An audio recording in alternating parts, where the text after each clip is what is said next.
Ladies and gentlemen, welcome to the Breakout Podcast, Episode 4. I am your host, Chad Diedemeneses, here with my co-host, Bill. And Bill, we are through one round of the Stanley Cup playoffs. We had 2 Game 7s. Pretty much every series went long, so it was kind of nice. We had some competitive games, some great overtime games. But here we are, round 2. So we're going to focus on round 2 of the playoffs and the teams that have been knocked out so far.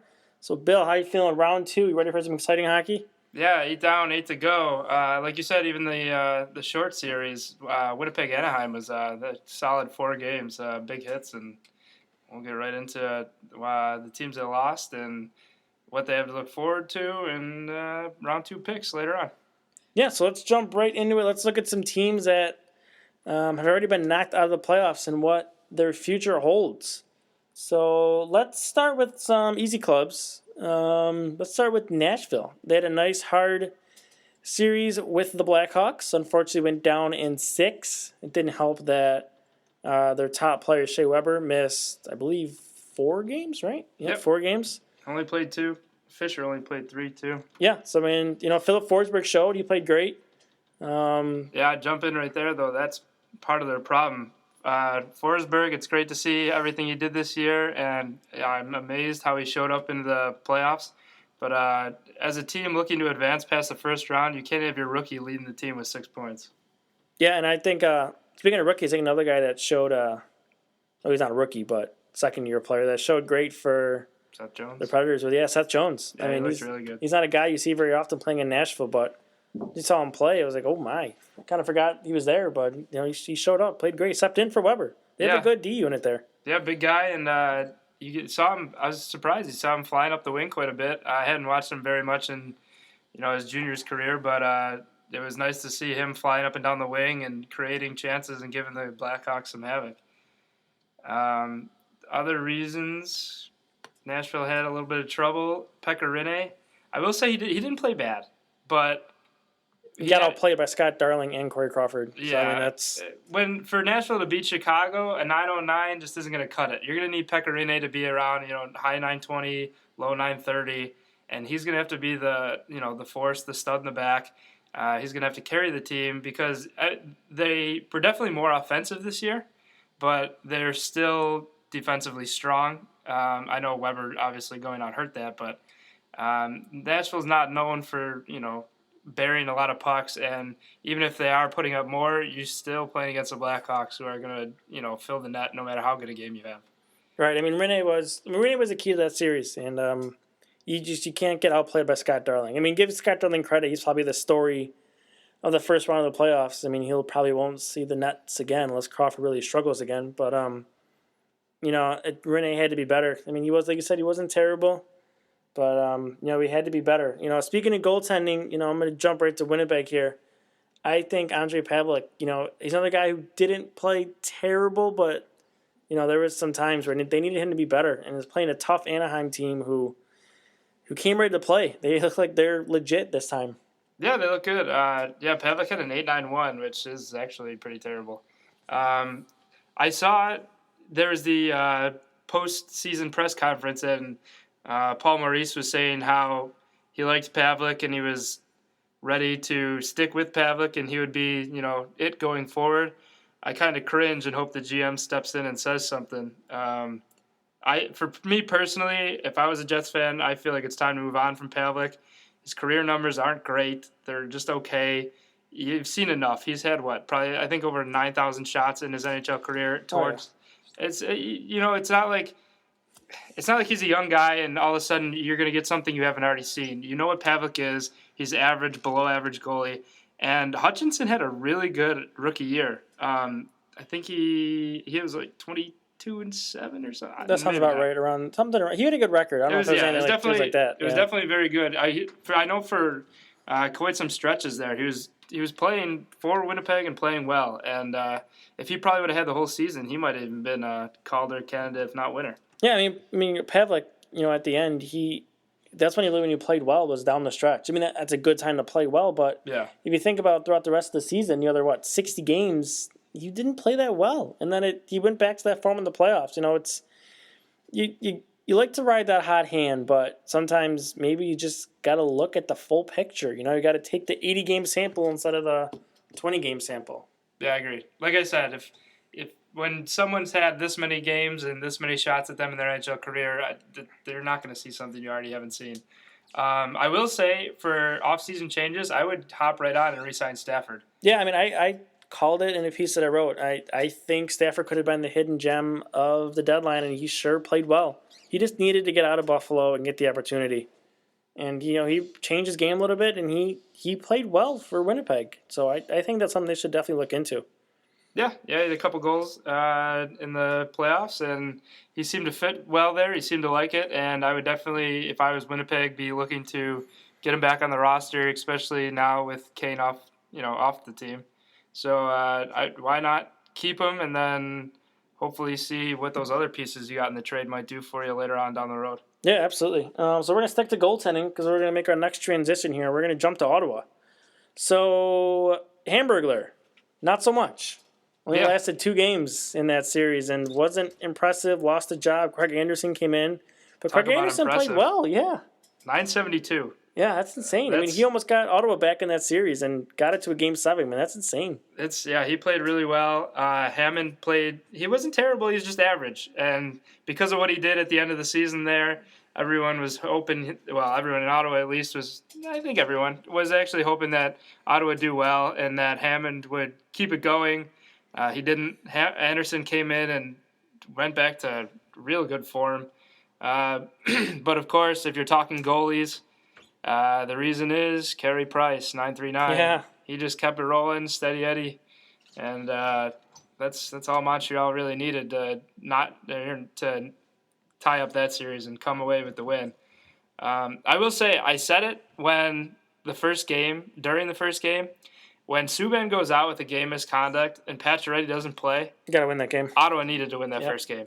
I thought if they could win that first game in Montreal, they might be able to get ahead of steam. Momentum. And maybe Montreal would start thinking, uh-oh, what are we doing here? That's a hot team.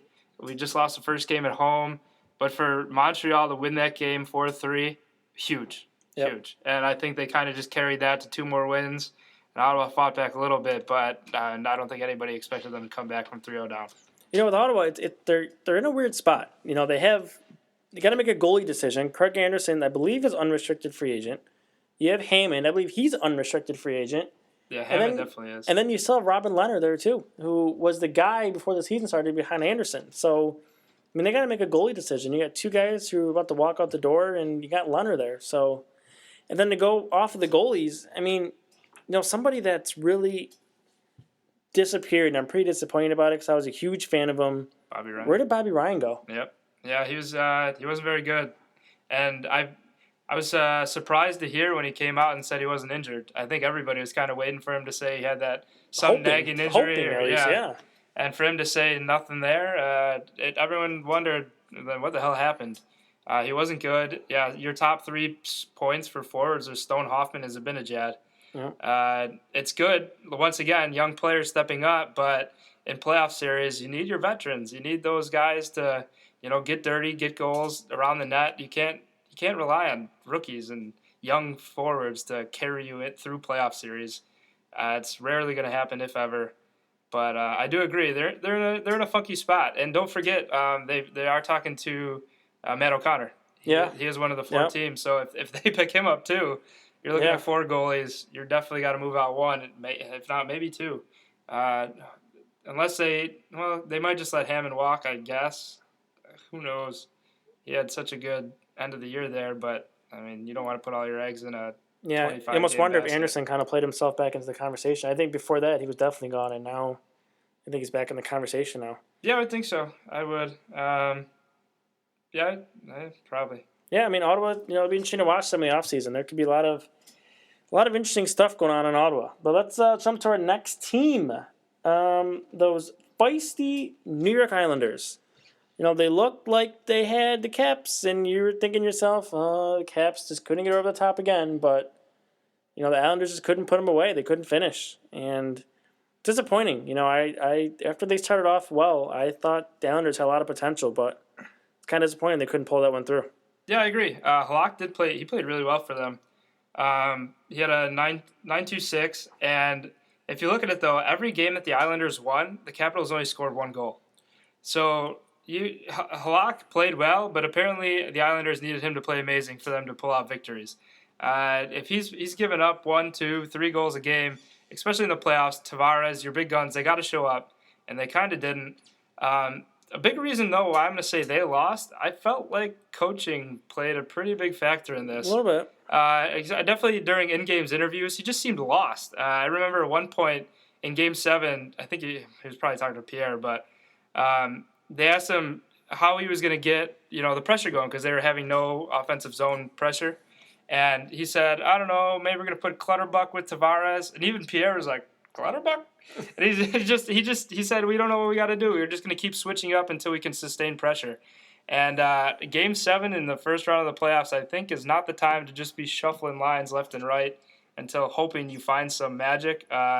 He should have had it figured out before that game. Yeah, and you got to think, too, 11 shots I think they had in Game 7? Something like terrible. That, right? I know maybe it's some sign of coaching there. Your team comes out for a huge Game 7 and you get 11 shots. This series I think kind of turned similar to Montreal and Ottawa. You have Holtby out in Game 2 and you lose to Grubauer. Yeah. You got to win that game. You win that game, you're in a commanding spot. And I think them losing that game gave the Capitals some life and put them back in it. So their other problem was 0 for 14 on the power play. Oh, that was terrible. You have Johnny Tavares, Oposo. You got a Bailey Nelson. Yeah. They're all playing well during the season. They kind of just disappeared when it mattered most. Yeah, 0 for 14. And then you had the Game 7 with no penalties at the last minute. The most ridiculous thing on earth. Penalties. Yeah, let's not get down that road. So let's keep chugging along here.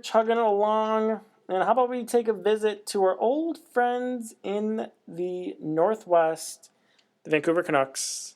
Well, said it going in, even though I picked Vancouver, I thought they were the worst team in the playoffs. And they just couldn't hang with the young, speedy Flames. I'm sorry, they couldn't hang with the Flames.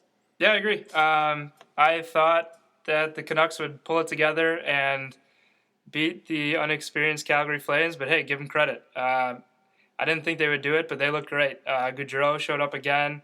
Their young players were flying on all cylinders during that game.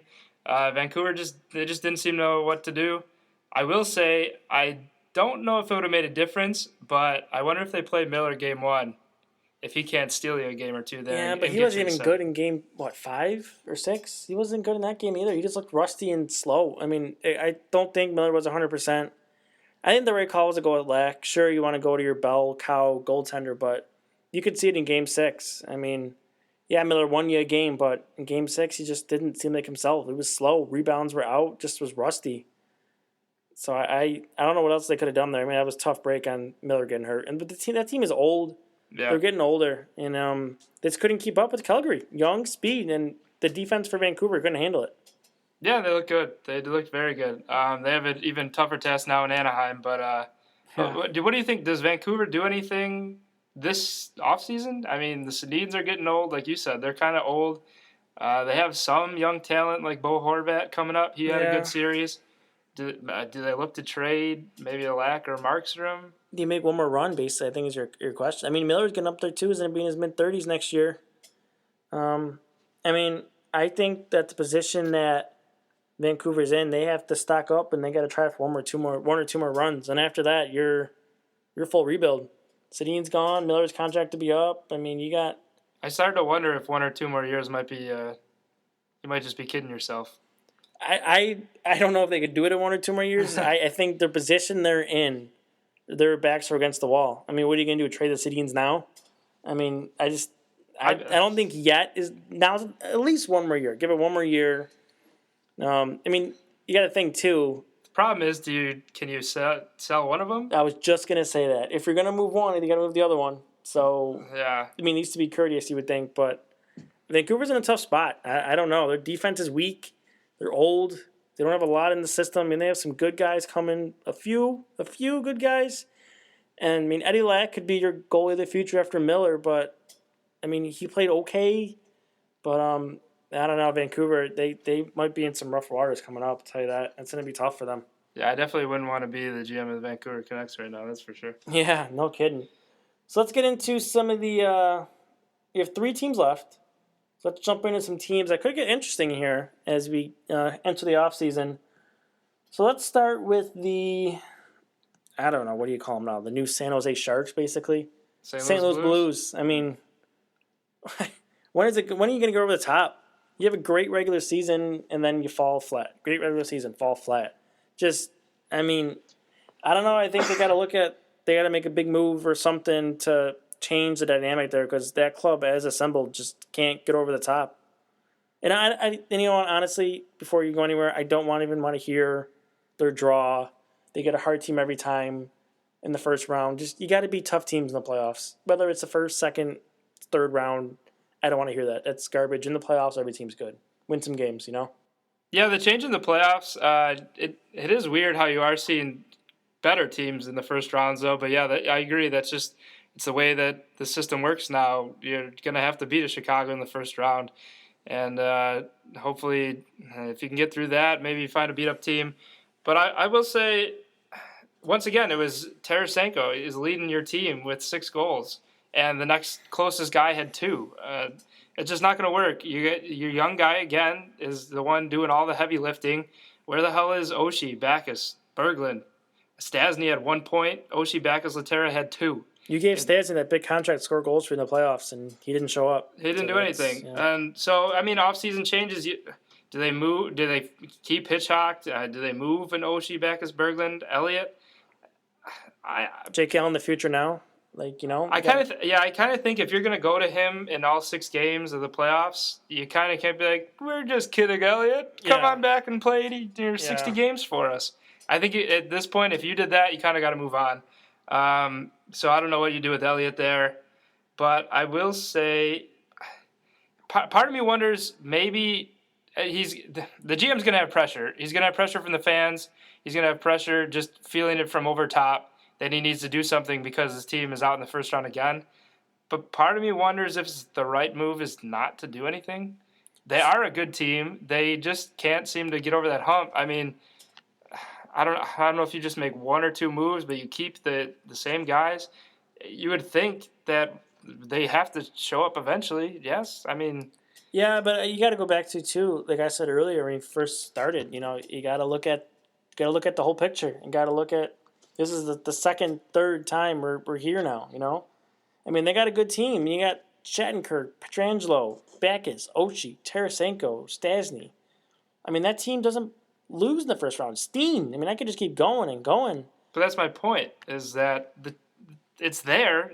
I don't know, maybe you do move the coach then, and maybe it's the coach. Because like you said, I think you hit it on the head with that. With all the players they have, how are they not getting out of the first round? I picked them to get out. I thought they should have. I thought they were the better team going in, but Minnesota just showed up and kind of took it to them, and they were the better team for most of the series, if not all the series, and that's why they won. Yeah, I mean, I think one of the guys that are gone, and probably fairly confident is going to be gone, and that's Patrick Berglund. I think they look to move on. I think they might be their guy, and then they say, yeah, change. Berglund's gone, you know, and then maybe the coach. Yeah. So those can be your trades right there. I don't see Oshie or Backes going unless it's a part of a big deal. I gotta remember they don't have a first-round pick this year either. It's going to be in Winnipeg now. It was Buffalo's, but now Winnipeg. Mm-hmm. So, I mean, St. Louis, they're not really in trouble because they got a good team, but they have some work to do. So put it that way. Yeah, I just don't know if I would blow the whole team up. No, I wouldn't do that. Well, you know what I mean. Not blow it up, but I wouldn't move like 2 or 3 huge pieces when you're, storming in. You just, once you get there, you kind of fizzle. Yep. So let's jump to the next team who has some veteran experience, but again, couldn't get over the top, and that's the Pittsburgh Penguins.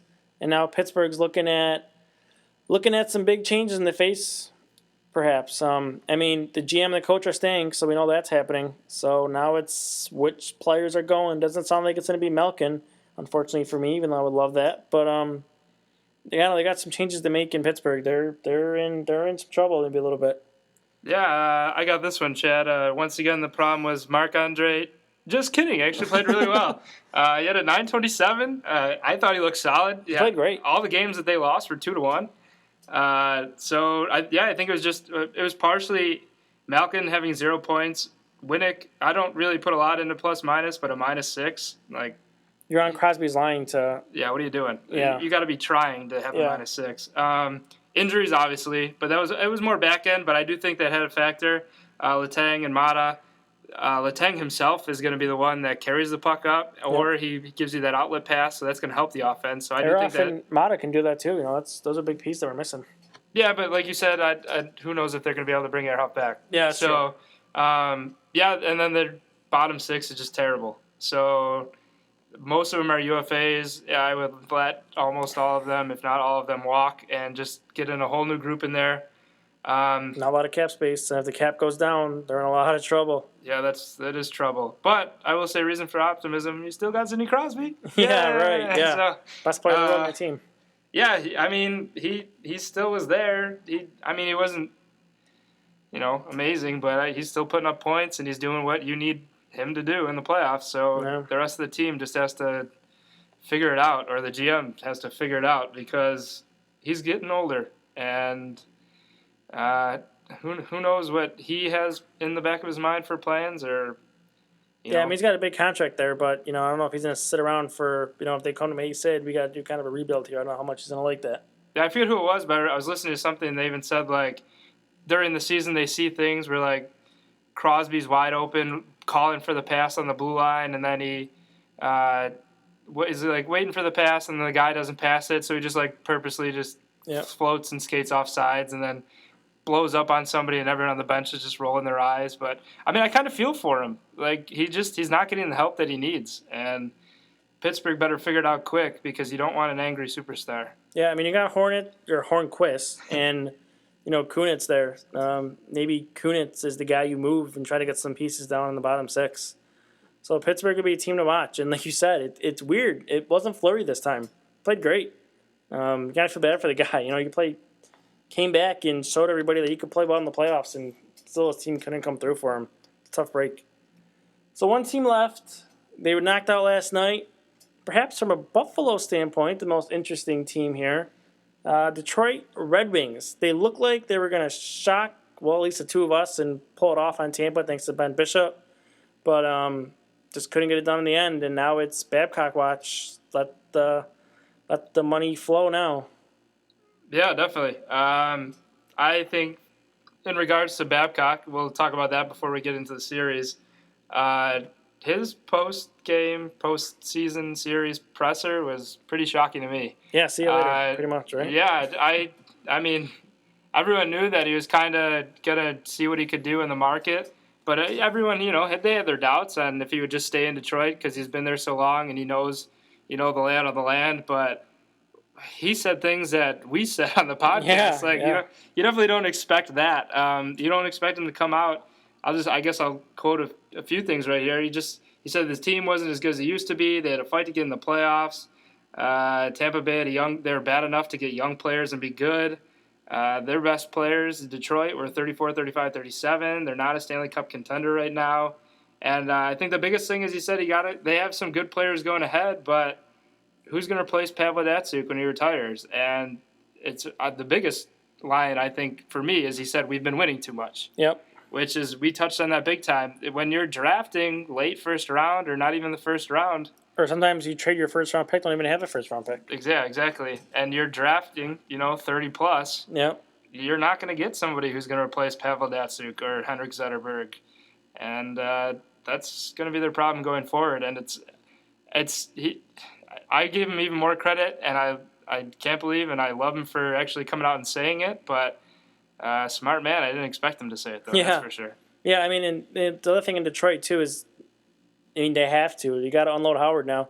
Oh, yeah. Peter Mrazek's your guy. I mean, he played absolutely fantastic and almost stole them. Almost every game, he almost stole them. So, now you got to unload Howard, and I don't know how easy that's going to be. I mean, he's got not a huge contract, but a decent one. Yeah. And you got to find a GM who, surely, like I've said before, wouldn't be me, who would pay Howard that money to be their starter. So that'll be interesting to see where he ends up. And, as much as I would hate it, I think Buffalo could be on that list of teams where he could go to, unless Babcock's the coach. Yeah. If Babcock's the coach, then Howard's not coming here. But I mean, I think it'd be in the list of I wouldn't love it, but I think it'd be in the list of possibilities for the Sabres. They have the cap space and need a goalie, so it's possible. But if Babcock's here, I don't see that happening. No, I kind of hope it doesn't. Anyways, there's so many goalies out there now, and you can pick up so much more for cheaper, especially this year when you don't know what the Sabres are going to be necessarily. Yep.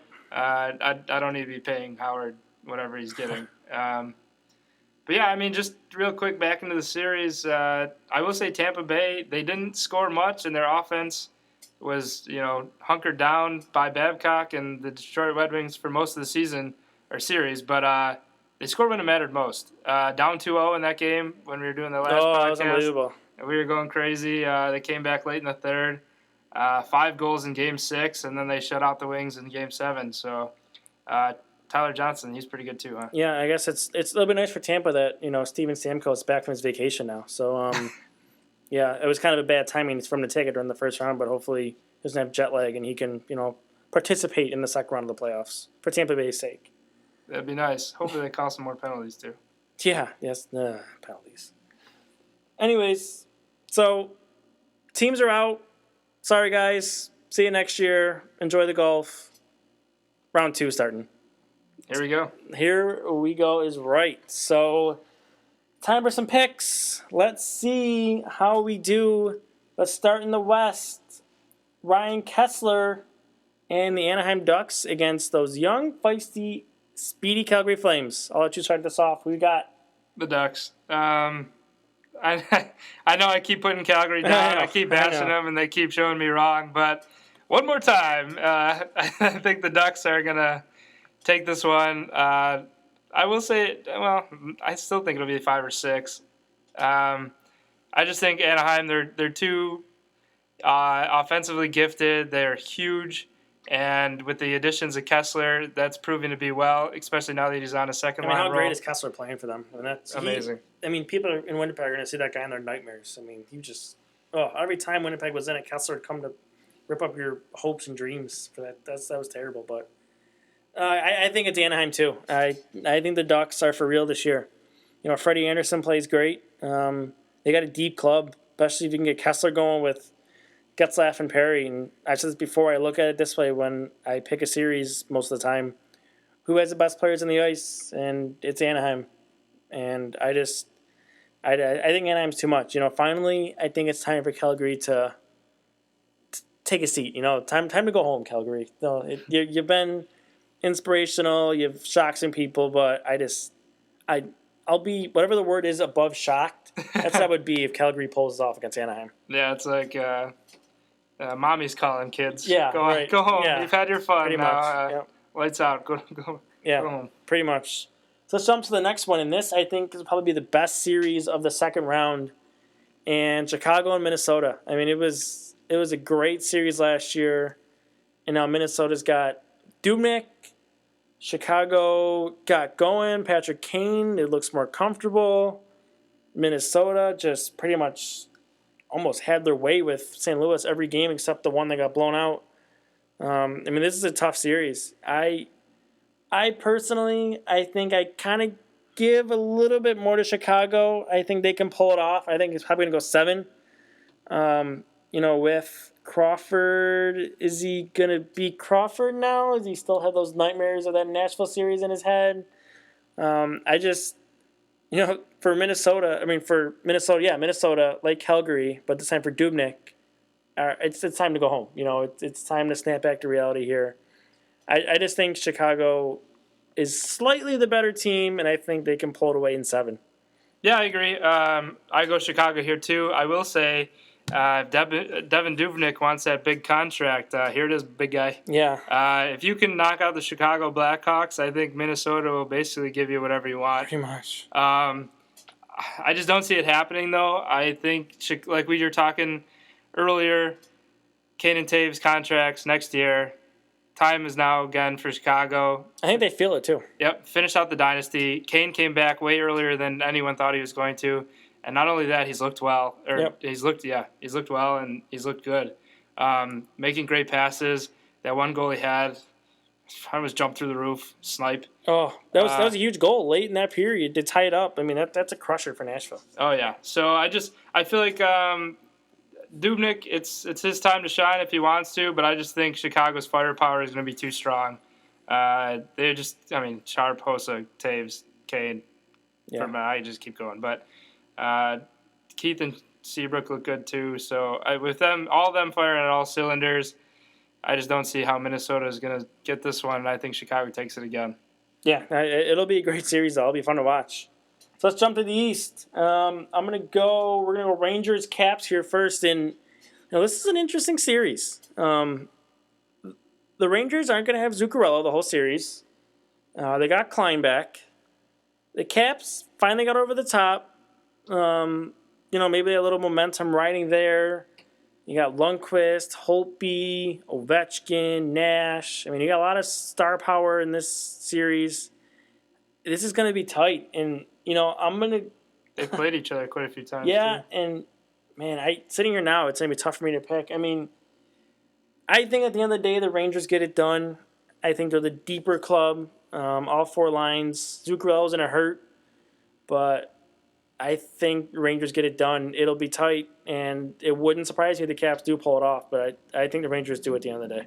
Yeah, once again, I agree with you. I think the key word in your little ramble there was deep. The Rangers are a much deeper team. The Capitals have Ovechkin and Backstrom, but if you can take Backstrom out of the game, it kind of stifles Ovechkin too. Just taking a quick peek, Washington's up 1-0 right now, and it was Ovechkin on a laser beam. But Rangers got to score goals, though. You can't win 2-1, and it's not like Pittsburgh. You got to score goals. Yeah, that's what I was going to say, is that if Ovechkin can get his one, get his two, and hope he can lock it down, because he's looked very good. Yep. If they can do that, they can maybe squeak out a couple games, and who knows what will happen. But I do think it will be a long series. I think the Rangers went all in again this year after tasting it last year and not finishing the job. I think they wanted to get back there, and they did everything in their power to do so, and I think they will get through this round too. Yeah, so let's go to our last series. This should be interesting too, but I think this one maybe be the easiest in my opinion. Again, I said that last time about these Tampa Bay Lightning, but Lightning and Montreal. Set it up. Carey Price pulled Montreal through. Tampa Bay squeaked through, but you got to think they still squeaked through with Bishop playing pretty awful. Stamkos not showing up. Do you stick with Bishop? He's looked pretty bad. He's looked pretty bad, but you just got to shut out. I don't think you can pull him. It was an ugly shutout. It was an ugly shutout. It was ugly. All right, they're not going to, but Vasilevsky's good. I would have went to him before. If they would have done, done it earlier, maybe. I would have went to him in Game 5 or 6. Honestly, I would have. I'm not asking for it Game 1, but I wouldn't be surprised if he makes his way in the net. Yeah, definitely. I think it's gonna be. I don't know if he's.